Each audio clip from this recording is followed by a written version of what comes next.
Hi guys, and welcome back to the Caribbean Spot. Today's video is controversial. We're not going to delay. Let's get into this video.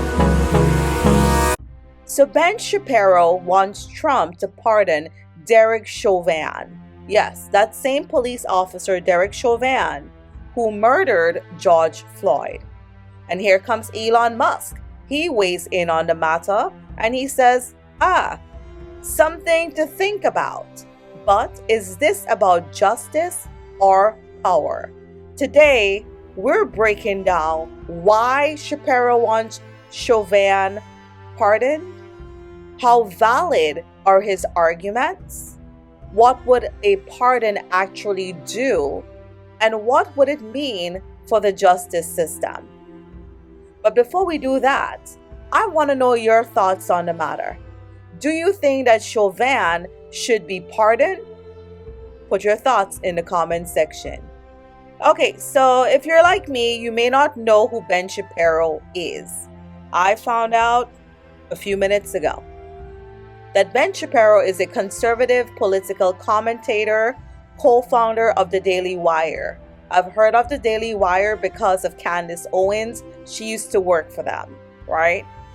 Ben Shapiro is known for his strong legal arguments, critiques of political biases, and support for law enforcement.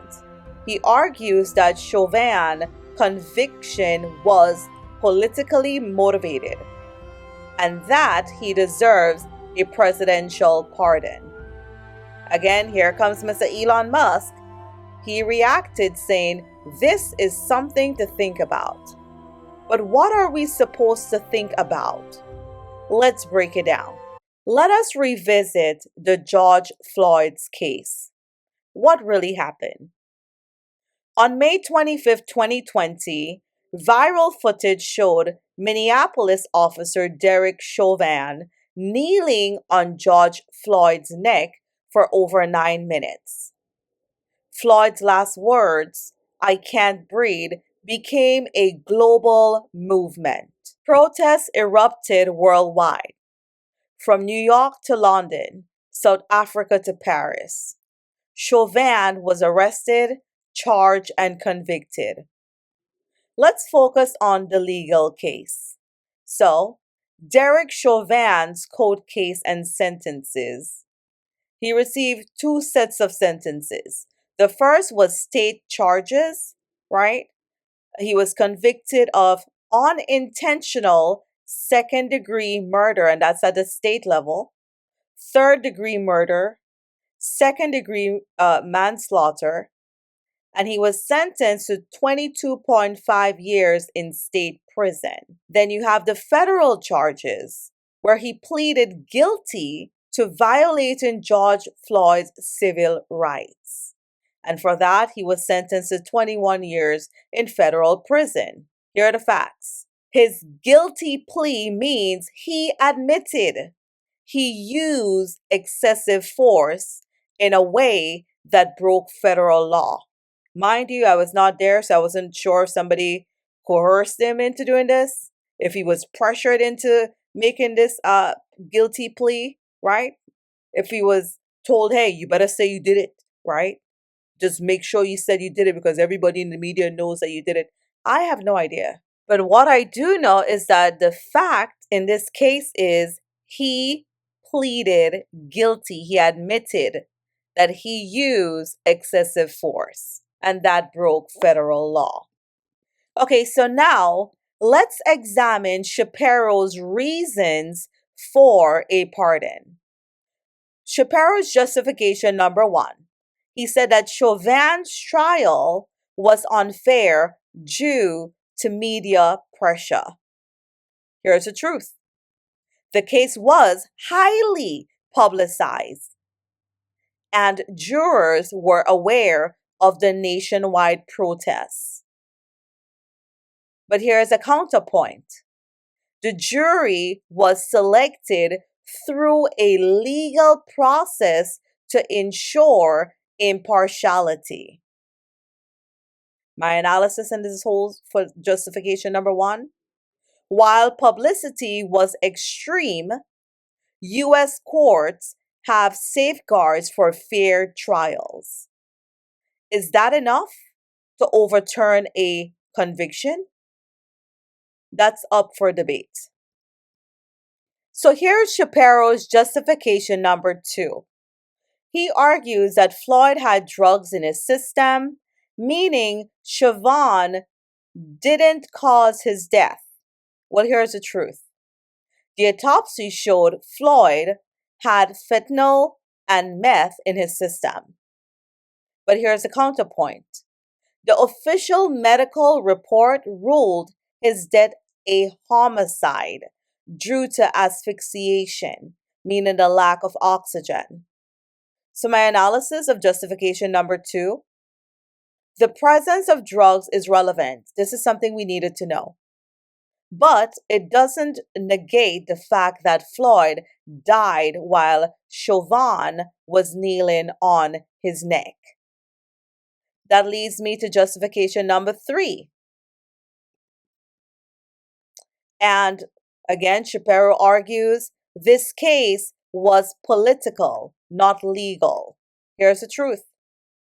The George Floyd case became one of the most politically charged trials in the U.S. history. It became that. Here's the counterpoint. The legal system ruled based on evidence, expert testimony, and law. So my analysis of justification 3, was politics a factor? Yes. But does that invalidate the conviction? That's a legal question, not just a political one. Hey everyone, I just wanted to take a quick moment to thank you for watching. If you're enjoying this content and want to see more, do me a huge Caribbean favor. Hit that subscribe button, give this video a thumbs up, and drop a comment below. Your support helps me grow this channel and build a strong Caribbean community where we can have real conversations. Let's keep this momentum going. Like, share, comment, subscribe. Now back to my commentary. Okay, so what happens if Trump pardons Chauvin? A presidential pardon would erase his federal conviction, violating Floyd's civil rights. That is the charge, right? Remember, he admitted that he violated Floyd's civil rights. Well, that presidential pardon would say that he now legally states that he never violated Floyd's right. So it's like he's reneging. Yes, I did, but now you're pardoning me, so I'm going to say, no, I didn't. This allows Chauvin to avoid serving his federal time.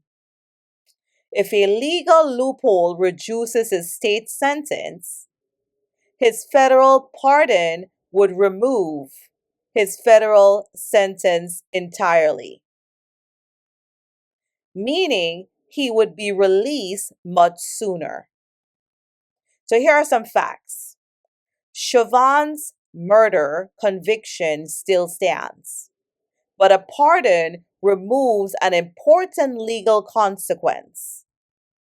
An Elon Musk reaction, something to think about. Is he questioning the justice system?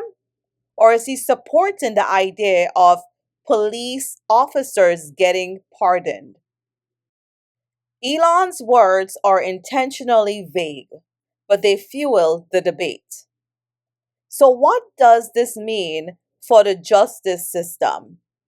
Well, if a president pardons Chauvin, the message is police officers convicted of civil rights violations can be forgiven. The legal consequences of police brutality can be erased. And the justice system could be seen as politically influenced. But does that mean a pardon is wrong? The legal question here is, does Chauvin deserve a presidential pardon because of unfair legal treatment? Or should he serve his time like anyone else convicted of a crime? Let me know your thoughts in the comments section. So here are my final thoughts. Fact: Ben Shapiro argues that Chauvin was unfairly convicted due to politics and media pressure. Here's another fact. Chauvin pleaded guilty to violating Floyd's civil rights. He did. Fact number 3.